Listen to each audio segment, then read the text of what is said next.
Hi Arvind చెరుకు. నా videos కనుక నచ్చినట్టయితే లైక్ చేయండి, షేర్ చేయండి. మరిన్ని అప్డేట్స్ కోసం నా యూట్యూబ్ ఛానల్ని సబ్స్క్రైబ్ చేయండి, Aravind biology classes or Aravind educations. Thank you. Pancreas, commonly considered as mixed gland of the body. It is also considered as heterocrine gland of the body. Okay, why it is considered as mixed gland of the body? Because pancreas is both exocrine and endocrine in nature. Exocrine cells of pancreas are called acinar cells, also called as cells of acini. Endocrine cells are called islets of longer hands. Islets of longer hands. Okay, these acinar cells are responsible to produce a group of enzymes together called pancreatic juice, and islets of longer hands responsible to produce a group of hormones. Okay, it will produce approximately here 3 hormones, that is insulin, glucagon and somatostatin. These are the 3 hormones. Okay, let me repeat again. Pancreas is commonly considered as mixed gland or heterocrine gland. It is just located below the stomach, and it will open into the duodenum with the help of pancreatic duct. Of course, pancreas is both exocrine and endocrine in nature. Exocrine cells are called acinar cells or cells of acini, releases group of enzymes together called pancreatic juice. The endocrine cells of pancreas are called islets of longer hands. Longer hands, scientist name who identified the hormone secreting cells in the pancreas. They are present as islands in the ocean of pancreas. That means hormone secreting cells in pancreas are distributed as islands in between the exocrine cells of pancreas, which are in turn made up of 3 types of cells: beta, alpha and delta cells. So beta cells secrete insulin, alpha cells secrete glucagon and delta cells secrete somatostatin. So let us see one function individually. Let us see first one, insulin. So insulin is produced from beta cells of islets of longer hands. Okay, insulin is promoting, it asks body cells to utilize glucose present in the blood.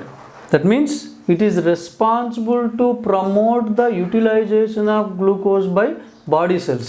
That is the first function. Second function, insulin is also responsible to promote conversion of glucose to glycogen.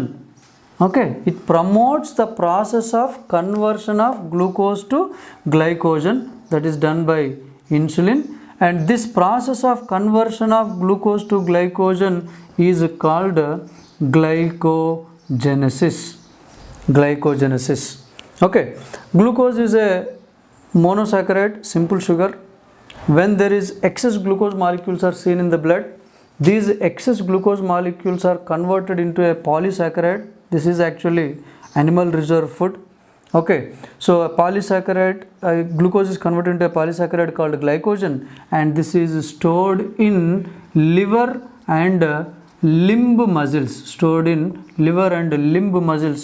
Whenever body cells are starved or in deficient supply of glucose, then this glycogen is converted and released into blood in the form of glucose so that body cells will utilize it. So the process of conversion of glucose to glycogen is called glycogenesis. Look at the technical term, glycogen is glycogen is generated, that is done by insulin.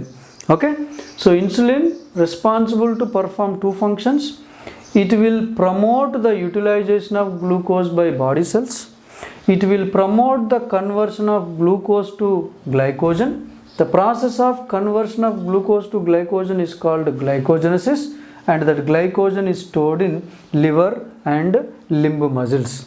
Now, if insulin is produced less, secreted less, hypocondition of insulin, then it leads to a disorder called diabetes mellitus. Diabetes mellitus. Nowadays, almost 1 out of 3 in metropolitan cities people are affected with diabetes. Okay, so in diabetes mellitus, the symptoms of diabetes mellitus are, first symptom is you will find hyperglycemia. Hyperglycemia. Okay, hyper means excess, glyce means glucose, emia means blood. That means more glucose level in the blood. Okay, hyperglycemia. Okay, then second one is polyuria. Okay, that means frequent urination. Polyuria, frequent urination. Next, of course, loss of water along with urine. Because of this, right, it leads to dehydration. So individual feels thirsty sensation, and person becomes weaker, and even it leads to loss of vision, eyesight also, loss of vision. Okay, see, if insulin is produced less in the body, it leads to diabetes mellitus. Common symptoms of diabetes mellitus are, first common symptom is hyperglycemia. You will find more glucose in the blood. Okay, next, those glucose molecules are lost along with urine. Okay, so I forgot to tell you that point. So glucose is lost along with urine, and you will find polyuria condition also, frequent urination, and of course loss of water along with urine, loss of glucose along with urine, and you will find thirsty sensation. So dehydration condition is resulted. As more and more glucose molecules are lost along with urine, the individual become weaker, and even it leads to loss of vision also. Okay, if insulin is produced excess, hyper condition, if insulin is produced excess, hyper, then in this case, the duty of insulin, actually insulin is responsible to promote the conversion of glucose to glycogen. So if insulin is secreted excess, more and more glucose molecules are converted and deposited in liver and limb muscles. Okay, so because of that reason, what happened, brain cells, particularly the neurons present in the brain, they do not receive sufficient quantity of glucose. That leads to brain cells starvation, and which even causes coma also. It leads to coma also. Okay, so this is a common condition seen in the case of diabetic people who are depending on insulin dosage. If they have taken excess dosage, then it leads to insulin shock. If they have taken excess dosage, more amount of glucose molecules are converted and deposited. So brain cells do not receive sufficient glucose molecules, then that leads to brain cells are starvated and person enters into coma, and the condition is called insulin shock. That condition is called insulin shock. So this is about insulin. Then second hormone, that is glucagon. Glucagon is produced from alpha cells of islets of Langerhans. Now glucagon is secreted whenever there is a hypoglycemia. Hypo, less, glyce, glucose, emia, blood, means whenever low blood sugar level we find, glucagon is secreted. Glucagon will directly act on glycogen in liver and limb muscles and convert it into glucose, and that glucose molecule is released into bloodstream so that blood glucose level is raised. So the process of conversion of glycogen to glucose is called glycogenolysis. This is called glycogenolysis. Okay, so this is done by glucagon, right? Then last one is regarding somatostatin. Somatostatin secreted from delta cells of islets of Langerhans. It just perform only one duty. Its duty is to inhibit the secretion of insulin and glucagon. Generally, excess secretion of insulin, excess secretion of glucagon is prevented by this particular somatostatin. So this is about pancreas. Okay, let us see the last gland, that is pituitary gland. Pituitary gland is considered as master gland of the body. This is considered as master gland of the body, which is located below the hypothalamus. It is just half gram in weight, pea-shaped structure, and dark red in color. Dark red in color. So pituitary gland is commonly considered as master gland of the body. Its weight is around half gram. It is large pea-shaped structure and dark red in color. So this particular pituitary gland, the structure appears like this.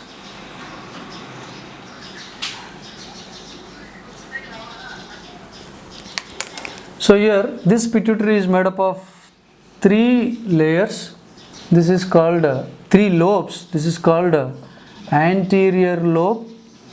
This is called posterior lobe, and this is middle lobe. This is called hypophyseal stalk, and this is hypothalamus. Anterior lobe is also called as adenohypophysis. Adenohypophysis. Posterior lobe is also called as neurohypophysis, and the middle lobe is also called as pars intermedia. Okay, so each lobe is producing different hormones. That's why we need to take individually. I repeat, pituitary gland is commonly considered as master gland of the body. It is just around half gram in weight, appears large pea-shaped structure, dark red in color, attached to the underside of the hypothalamus. It is connected to the hypothalamus with the help of hypophyseal stalk. Pituitary gland is also called as hypophysis gland. Okay, so this particular gland is made up of 3 lobes: anterior lobe, posterior lobe, middle lobe. Technical terms are anterior lobe is also called as adenohypophysis, posterior lobe is also called as neurohypophysis, middle lobe is also called as pars intermedia. Let us see the hormones from anterior lobe from adenohypophysis. So first one is GH, that means growth hormone. The name says very clearly, this particular hormone is responsible for growth of the individual. Okay, it helps in enlargement of limbs and bones, so helps in growth of the individual. That's why growth hormone promotes growth of the individual. Now, if this particular growth hormone is secreted less right from childhood, then it leads to a condition called dwarfism, where individual appears as dwarfs and of course mentally retarded. If growth hormone is secreted excess right from childhood, then it leads to a condition called gigantism, where individuals you will find abnormal growth, they appear as giants. Abnormal growth of limbs you will find, of course to a certain extent mentally retarded. Then if growth hormone is excess, hyper, all of a sudden in the case of adults, then it leads to a condition called acromegaly. Acromegaly. If growth hormone is secreted excess in the adult, it leads to acromegaly.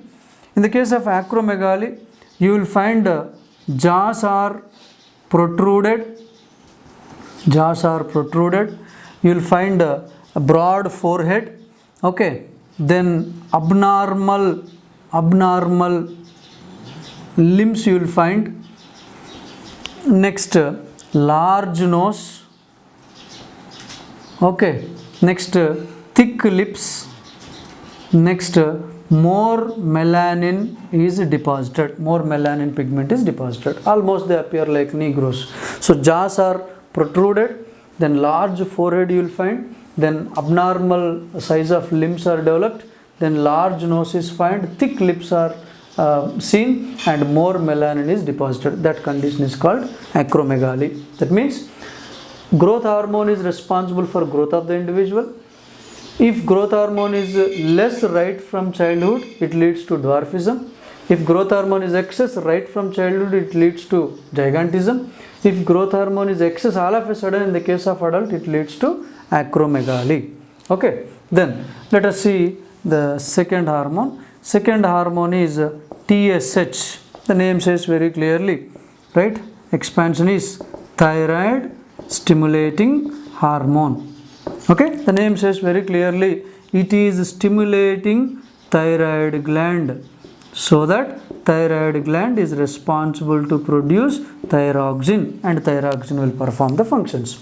TSH, thyroid stimulating hormone, stimulate the thyroid gland.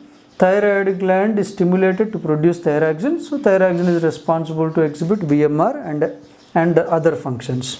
Okay, next, third one, ACTH. Okay, ACTH means adrenocorticotropic hormone. Okay, adrenocorticotropic hormone means it initiates adrenal cortex, so that adrenal cortex will produce corticoids. Okay, so ACTH, adrenocorticotropic hormone. Adrenocorticotropic hormone initiate adrenal cortex producing corticoids. Okay, so this is third hormone. Then fourth hormone, FSH. FSH means follicle stimulating hormone. So if this follicle stimulating hormone acts in both male and female, in the case of male, it acts on testis, responsible for sperm production. The process of sperm production is called spermatogenesis. Okay, sperms are generated. Then it acts in the case of female, acts on female ovary, responsible for ovum production, and this process is called oogenesis.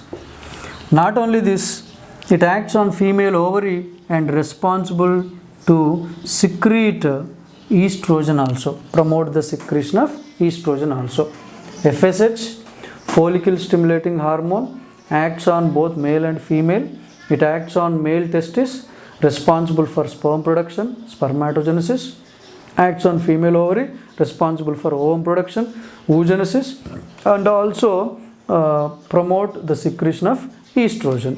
Then fifth hormone, LH. This is called luteinizing hormone. So this luteinizing hormone also acts both on male and female.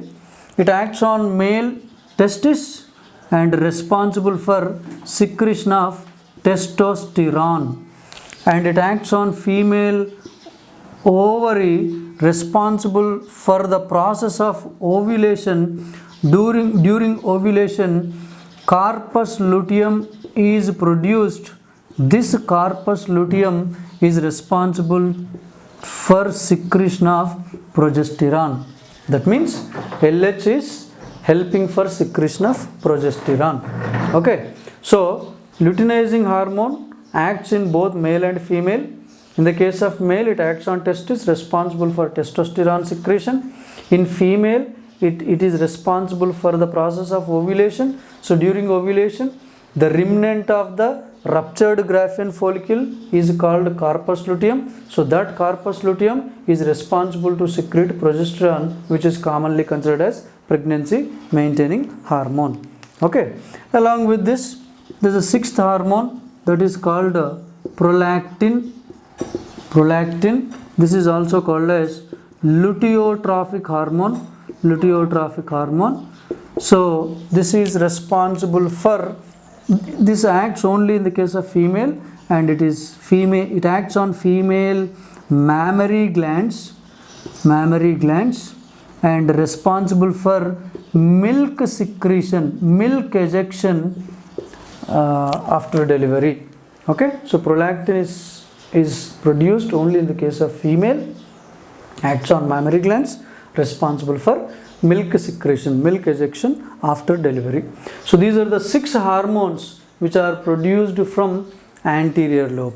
Okay, then let us see the hormones from middle lobe. Actually, in the case of human beings, middle lobe, pars intermedia is not well developed, and it is well developed in the case of other mammals.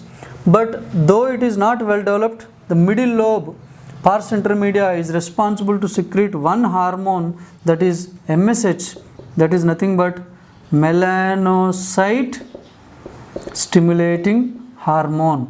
Melanocyte stimulating hormone, also called as melatonin. So melatonin will stimulate the melanocytes present in the skin, and these melanocytes, when they are stimulated, responsible for melanin production, skin pigmentation. Okay, so middle lobe in the case of human beings is not well developed, okay, but still able to release some amount of MSH, melanocyte stimulating hormone, so called melatonin. This melatonin initiates the melanocytes present in the skin, responsible for melanin production. Okay, right? Then let us see the hormones from posterior lobe. Posterior lobe is also called as neurohypophysis. So after sixth, this is seventh hormone. So let us see the eighth hormone from posterior lobe. This posterior lobe secretes a hormone called ADH, also called as vasopressin. Vasopressin. ADH means anti-diuretic hormone. ADH means anti-diuretic hormone, also called as vasopressin.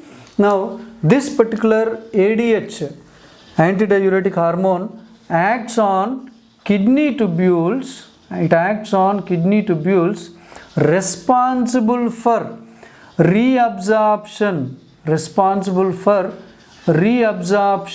of water and important minerals like sodium and potassium.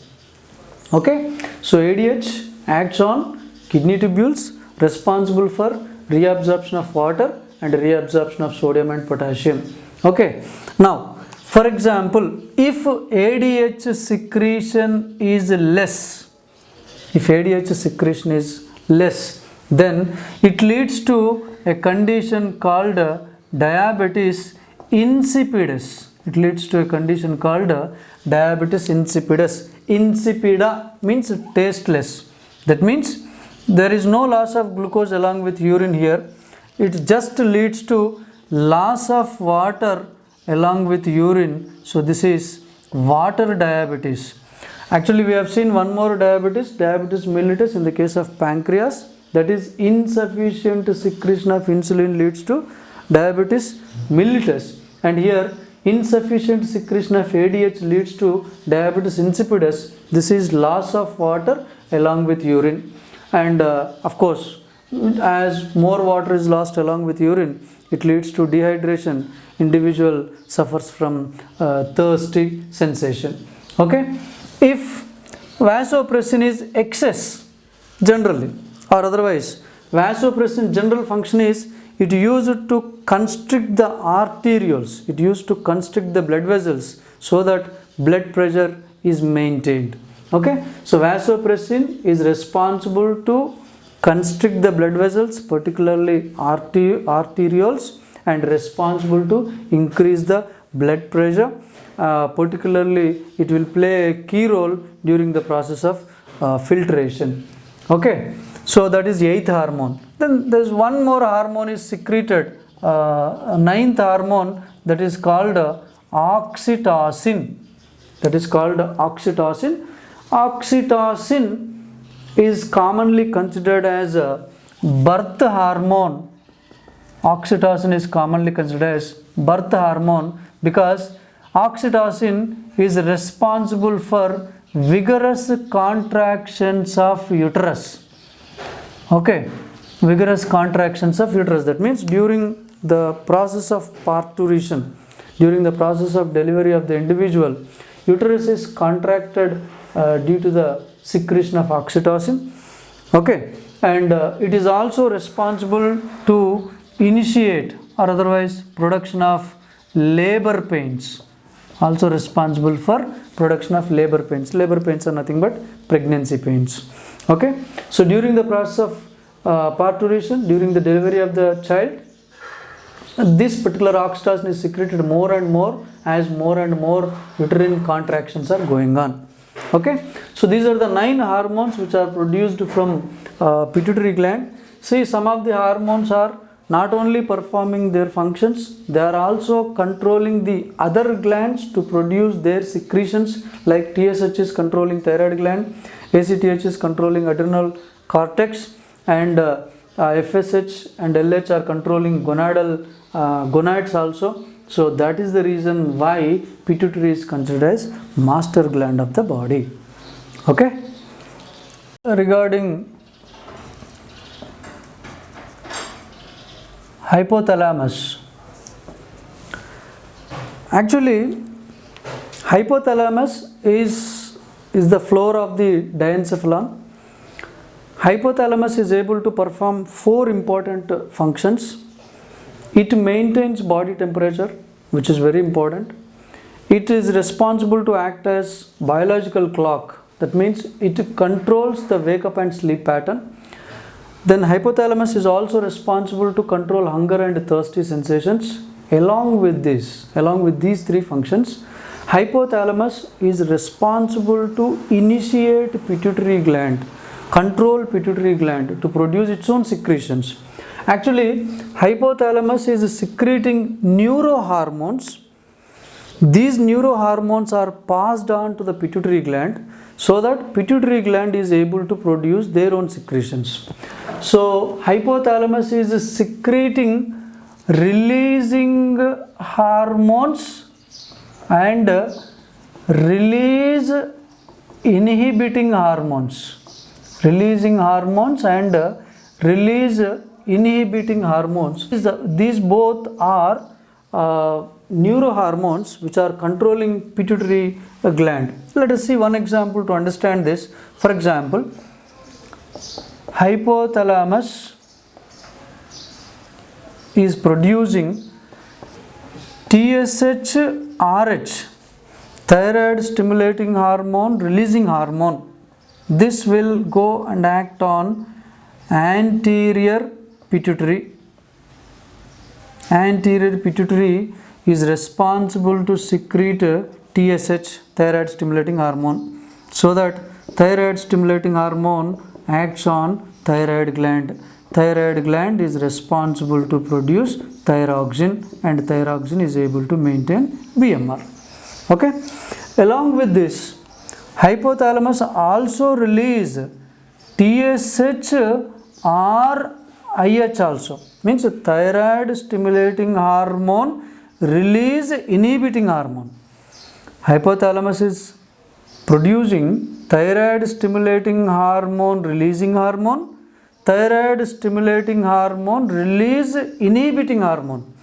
Both these hormones act simultaneously on anterior pituitary so that Thyroid stimulating hormone is produced in sufficient quantity so that thyroid gland is normally developed. Thyroxine secretion is normal so that BMR is maintained. Say for example, if thyroid stimulating hormone releasing hormone is excess, then anterior pituitary will release more amount of TSH, then it leads to hyperthyroidism, then it leads to exophthalmic goiter. If thyroid stimulating hormone release inhibiting hormone is excess, then anterior pituitary will not secrete sufficient amount of thyroxine because it is inhibiting. TSH is not secreted properly, so thyroid development is not seen clearly, then thyroxine secretion is decreased, then it leads to simple goiter, cretinism or myxedema. So this is one example. Let us see another example. There is one more example. Hypothalamus is producing ACTH-RH or ACTH-RH, adrenocorticotropic hormone releasing hormone, and adrenocorticotropic hormone release inhibiting hormone. Both will act on anterior pituitary. They act on anterior pituitary. Anterior pituitary secretes a normal quantity of ACTH, and then this will act on adrenal cortex. Adrenal cortex releases group of corticoids. Okay, if only releasing hormone is excess, anterior pituitary may not secrete more adrenal corticoids, then it leads to Cushing's syndrome. If only adrenocorticotropic hormone release inhibiting hormone is excess, then adrenal cortex is underdeveloped, it leads to hyposecretion, so called Addison's disease. That means all the hormones which are produced by the pituitary gland are in turn controlled by the neurosecretions which are produced from hypothalamus. These neurosecretions from hypothalamus reached onto the pituitary through a stalk-like structure called a hypophyseal stalk. Okay, now not only these glands, but some parts of the alimentary canal are also acting as endocrine glands producing hormones. For example, gastric glands, for example, stomach produce a hormone called gastrin.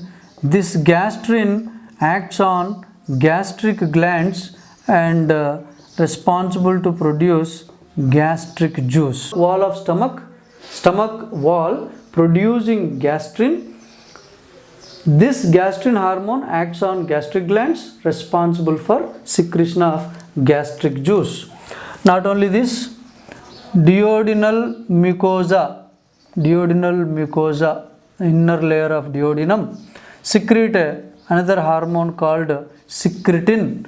This secretin acts both on pancreas as well as liver and gallbladder.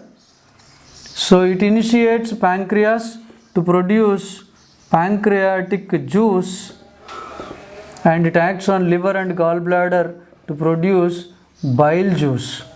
Okay, that means the inner wall of duodenum, a part of small intestine, produces secretin. Secretin acts both on pancreas as well as liver. Pancreas, when it acts on pancreas produces pancreatic juice. When it acts on liver will produce bile juice. Not only this, kidney is able to produce a hormone called erythropoietin. This erythropoietin acts on bone marrow and responsible for development of RBC. Erythropoietin is produced from kidney. It acts on bone marrow, responsible for production of RBC. Okay, right? So these are the other parts of the alimentary canal other than endocrine glands. They too secrete hormones and helps in controlling the messages in the human body. Thank you.